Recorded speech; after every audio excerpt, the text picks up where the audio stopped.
Ladies and gentlemen, good evening and welcome to my first live. Today I'm with Nesrine Sadi, my first guest. So, just a quick reminder that together with my guests during my lives, we basically treat subjects related to English language education in Algeria and beyond.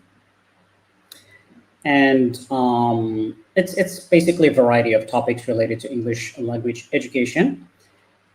And as part of today's live, we're going to talk about the topic of hiring English teachers in Algeria. So the topic is going to touch upon, the process of hiring English teachers in Algeria, the overall quality of English teachers in Algeria, the challenges involved, and so on and so forth. So she is an English teacher, an instructional supervisor, a teacher trainer, and she also hires teachers. Nesrine Sadi, thank you so much for joining me. Thank you for accepting the invitation. Thank you for having me. It's a pleasure. And I must say, I'm trying this new thing for time. And this is Me the too, first me too. story. Yeah, me too, actually. So, yeah, it's like I'm going out of my comfort zone. So, yeah, sounds great to It's try a good, new things. exactly. It's a good opportunity for both of us to step out of our comfort zone. All right. Excellent. So, Nesrine, if you can just go ahead and tell us a little bit about yourself. So, your background in English teaching and everything Mm, else. all right. I hate to introduce myself, right? And I guess the few words you mentioned are already enough, but it's okay. So, I am an English teacher who's no longer teaching, if I can say that. I see. So, I started out as a teacher, and teaching for me is more than just a job. I used to fantasize about becoming a teacher when I was little. So, yes, I did my best to make my dream come true, and then I started as a teacher. In the beginning, it was a bit difficult for me because I wasn't well equipped to start as a teacher. So I thought of CELTA, Mhm. and it was a good experience. So after the course, I started as a full time teacher for before the course, I worked as part-time teacher doing ESP, but it wasn't as interesting as I expected it to be. But fun, I mean, fun started after the CELTA course. So I worked as full-time teacher for, let's say, 3, 4 to 5 years. hmm Mhm. And then I stepped out of my comfort zone as a teacher, and I started doing um, more admin work, if I can say that. And I worked as head teacher last year, and now instructional coordinator at ER Academy. Exactly. So, yeah, I forgot to mention that. So, you work for IRA, which is hmm part of his university located in Burj Al Kifan in Algiers. Okay, excellent. So, let us just go ahead and get started with the questions. So again, our topic revolves around, hiring English teachers in Algeria, right? So hmm my first question is, in your opinion, what's an ideal process of hiring English teachers to you? Okay. As Do you want me to answer as a teacher applying for jobs or someone interviewing teachers? What do you prefer? Someone interviewing teachers. All right. So I would say the ideal process is a process that candidates can go through easily. Like the steps Mhm. are clear, everything is transparent, nothing is Mhm. confusing, and candidates are walked through the process peacefully. Like they Mhm. they don't they don't overthink, and so maybe there should be clear stages. Let's say The process should start with maybe applying for a job. Hmm. Applying for a job, there should be an announcement or a job post telling people about the opportunity, like calling them to apply. Hmm. And then after application, the candidates apply. There should be the first stage, the pre-interview stage, Hmm. where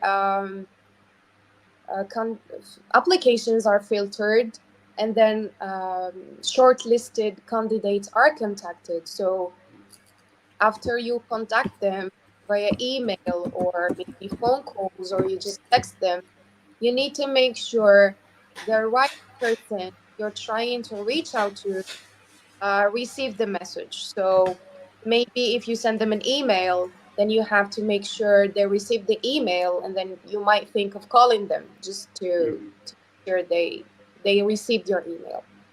And then I also believe you should give them clear instructions. Like if this is the first time they apply to your school, you might think or consider introducing the school, like to Hmm. show them, um, because so, teachers when apply, I mean people in general, when they apply for jobs, they need to feel safe, they need to feel Hmm. secure. That's true. um, yeah, so you need to tell them a bit about the school, or at least mention the school, and then they would look it up on social media. And maybe you give them instructions, you tell them about the location of the school and all of that.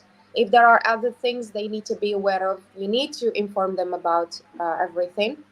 And so this is for the pre-stage, the pre-interview stage. Hmm. Um, on the day of the interview, you need, as someone who interviews teachers, I always make sure to make them feel comfortable. Like no need to stress them, because they would already feel stressed. And so you try to start out with small talk. They tell you a bit about their maybe how they commuted to the school, how they came to the school. You ask them about their day and all of that. Sometimes I also ask them random questions just to make them feel comfortable. And then in the interview, you're not going to know everything about the person, that's for sure, because it takes time to get to know people, right? Hmm. And so you just do your best to help the candidate show you their their passion Hmm. and the things they know about teaching. They can talk about their experience. They can share their they can talk. So basically, my mission is to help them open up without Hmm. feeling stressed or anything. And then once done with the interview, there should be a post interview stage where you get back to the teachers to let them know if they're accepted or not. I Hmm. think this is really important.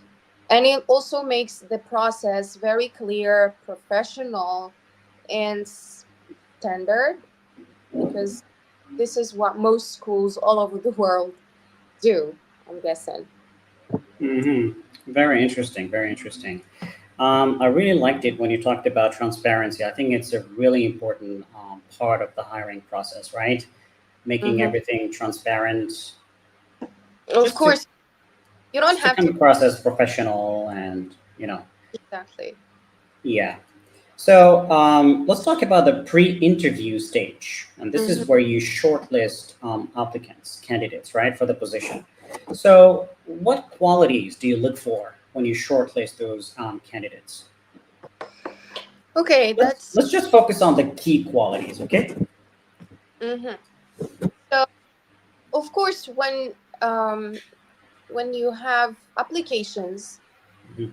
you have to remind yourself these are just CVs. So they don't define the person behind the CV. Good point. Yeah.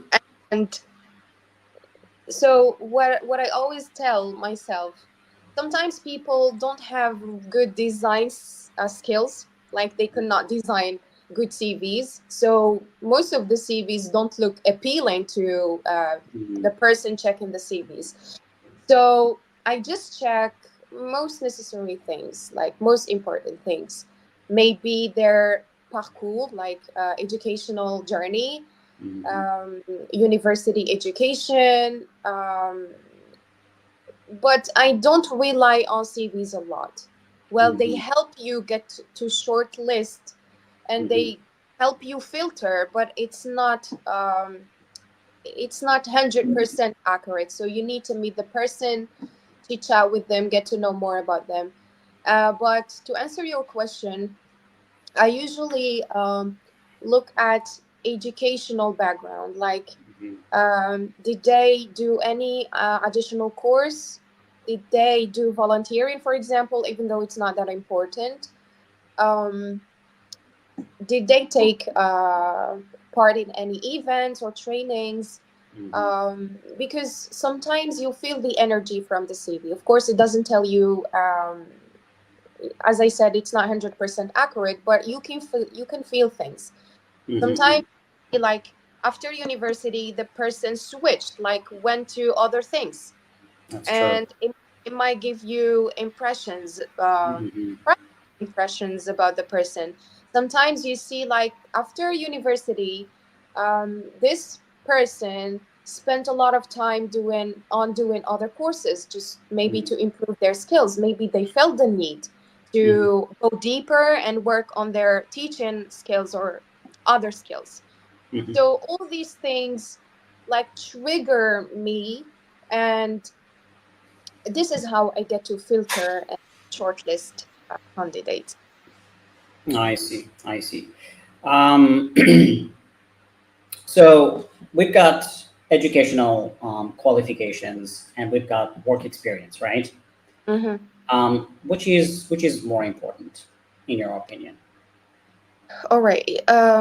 Educational. Can you please repeat the question?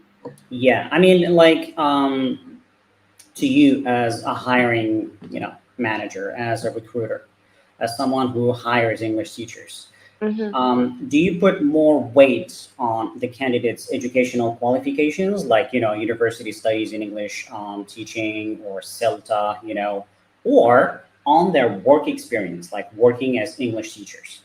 Mm-hmm. All right. Let me think.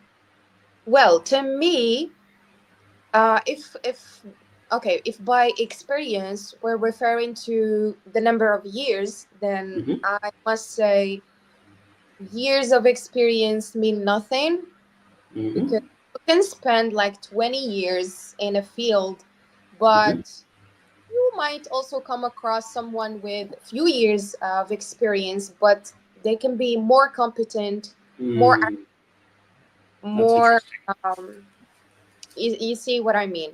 Yeah, So more qualified. exactly, more qualified. So, of course, educational background matters a lot.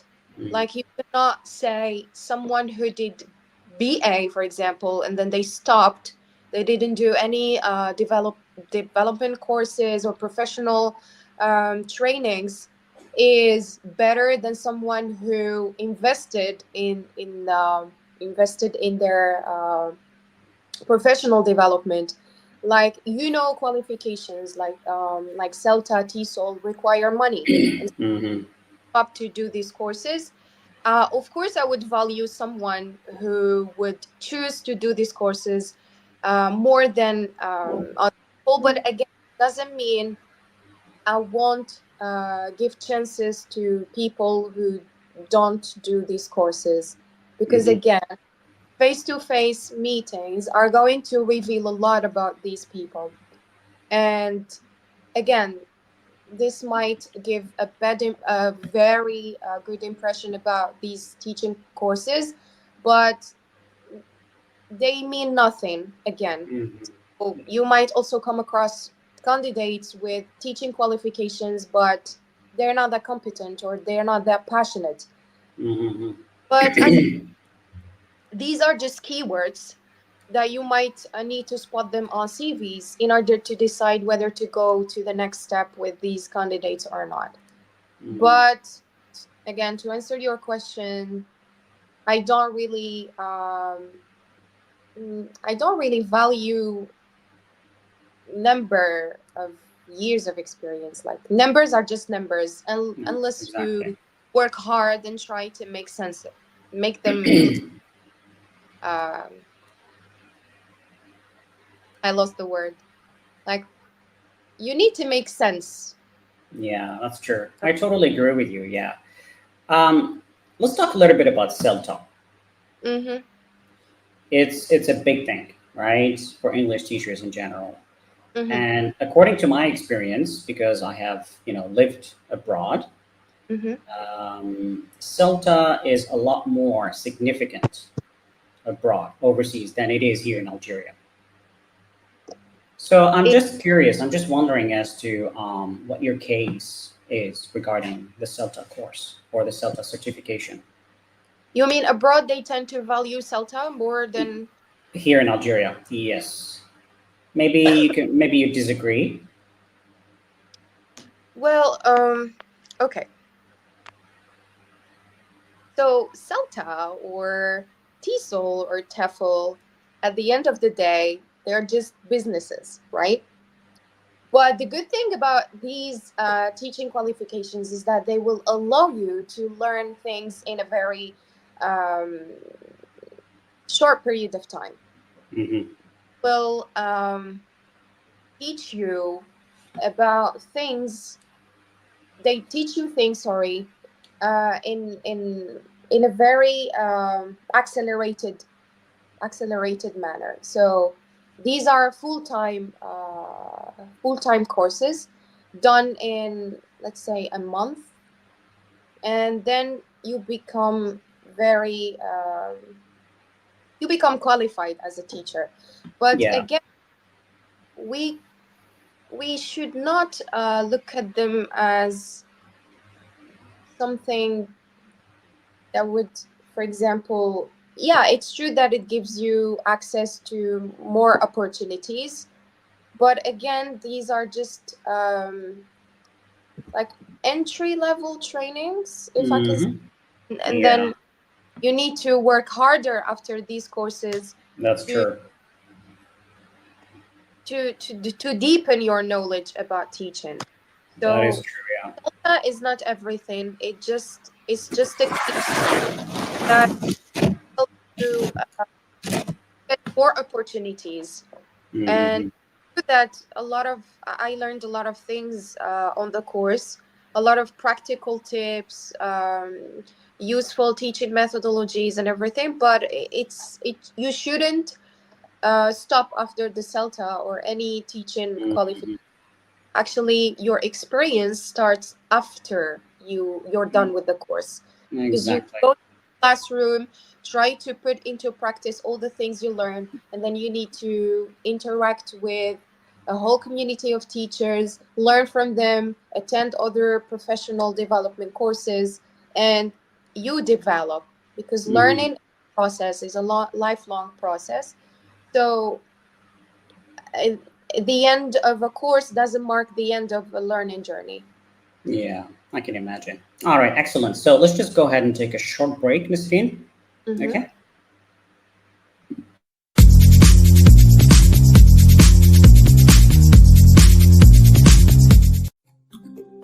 Economic or economical? A lot of you mix these two up. So let's dive into the difference between the two terms. Economic relates to the economy in general. It is used to describe matters related to the economy or the science of economics. For example, the country is currently facing an economic crisis. The recent economic boom has created many jobs. Economical, on the other hand, is used to describe something that is efficient in terms of cost or resource usage. For example, she decided to buy an economical car to save on fuel costs. Investing in an economical printer can save the company money. Now, your turn. What's the difference between electric and electrical? Share your thoughts in the comment section. All right. Welcome back, everybody. Welcome back, Nesrine. Hi again. So, yeah. So, again, just to remind our audience, we're talking about hiring English teachers in Algeria. That's our topic for this live. Mm-hmm. Okay, so let's move on to the next question. And now we're going to talk about technology. It's a hot topic, right? I mean, Mm-hmm. this is something that we hear about in almost every field around. So, what importance do you give to technology in teaching, Ms. Irene? All right. This reminds me of a very funny story that happened to me recently. So, I was about to go somewhere, and then I thought it might be better if I take Uber because I didn't have a lot of time. And so I went on the app and asked for a driver, and then the guy called me, and then he was like, "Okay, hi, I'm your Uber driver."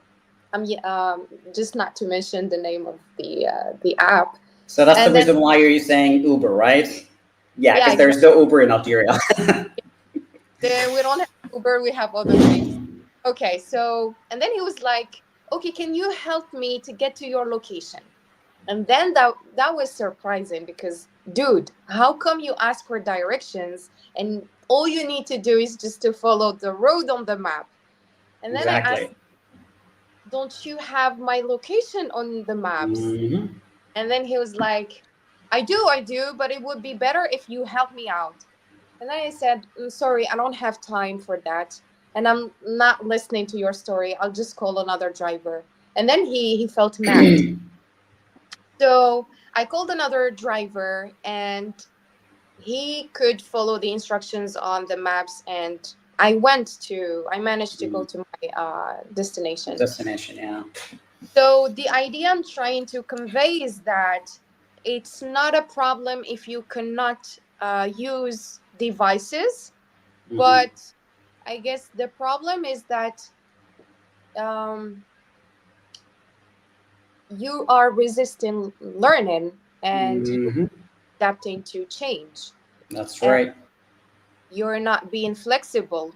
So the idea here is that the first guy who resisted learning and adapting to new circumstances missed the The opportunity, and opportunity, exactly. Yep. who who learned how to use the maps and how to use how just it's easy to follow the directions. I mean, but Mm. that's just an example to tell you that people or teachers who are not adaptable, who cannot be flexible, who are not open to learning, they will be replaced by other people who are And more left open, behind, exactly. are going to be left behind. That's Yeah, yeah, yeah. By the so. way, I just love the example. Yeah. Hmm.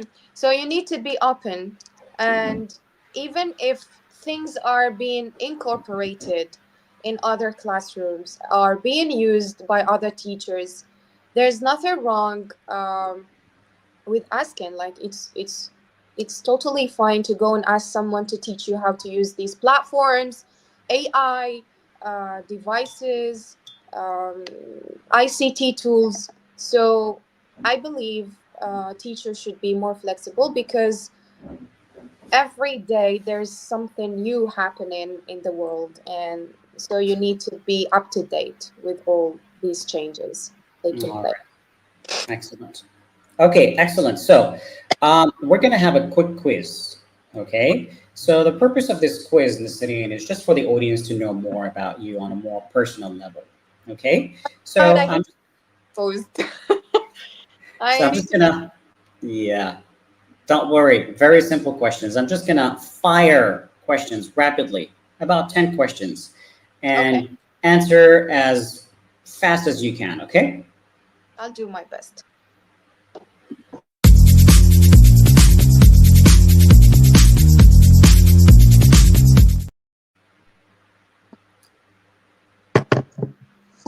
All right, Nasreen, ready?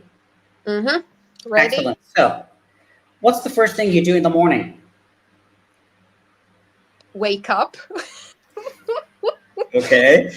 What's your favorite Algerian dish? Rishta. Oh my god. Are you more of a cats person or a dogs person? Well, I love both, but I prefer cats to dogs. Okay. Who's your role model? Me? Yourself? Okay, that's interesting. What's the best piece of advice you've ever received? Not given, received. Hmm. Re- I don't know, but I guess a piece of advice that I keep receiving from people is that I need to stop procrastinating. Hmm. Yeah, because I guess it's an issue that I'm facing. All right, excellent. What's the strangest thing you've ever eaten in your life? You've ever Eaten.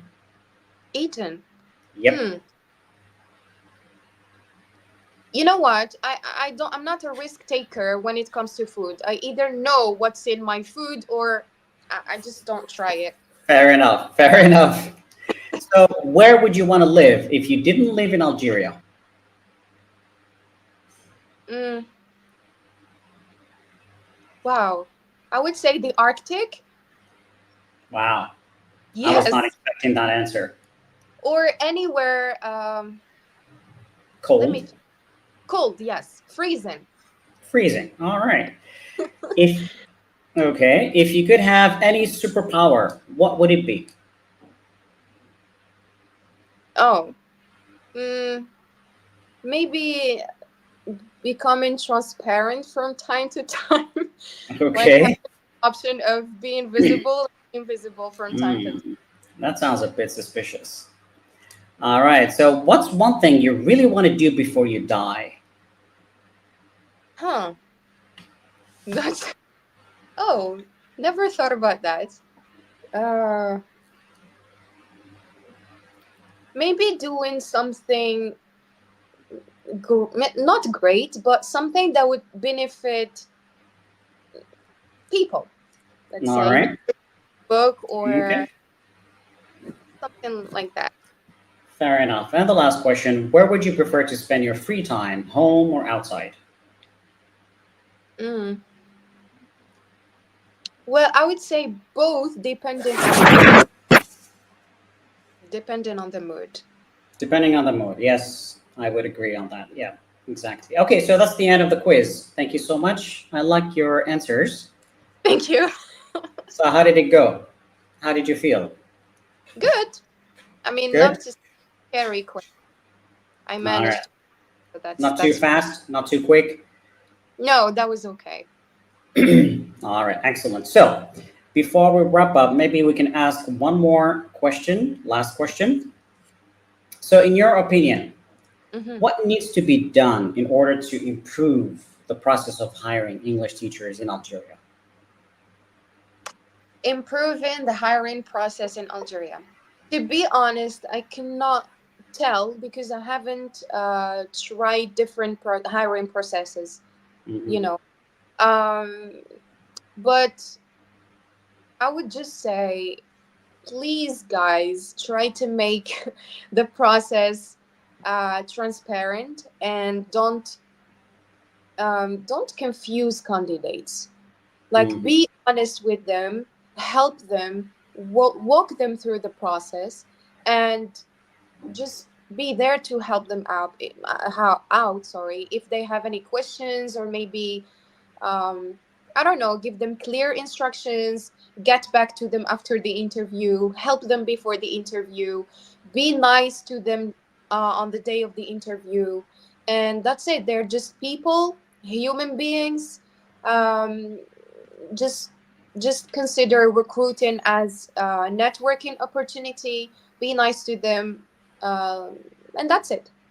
Wow, I really like it. You know how you are supportive toward candidates and applicants in general. Thank you. Yeah, that's pretty rare. Thank you.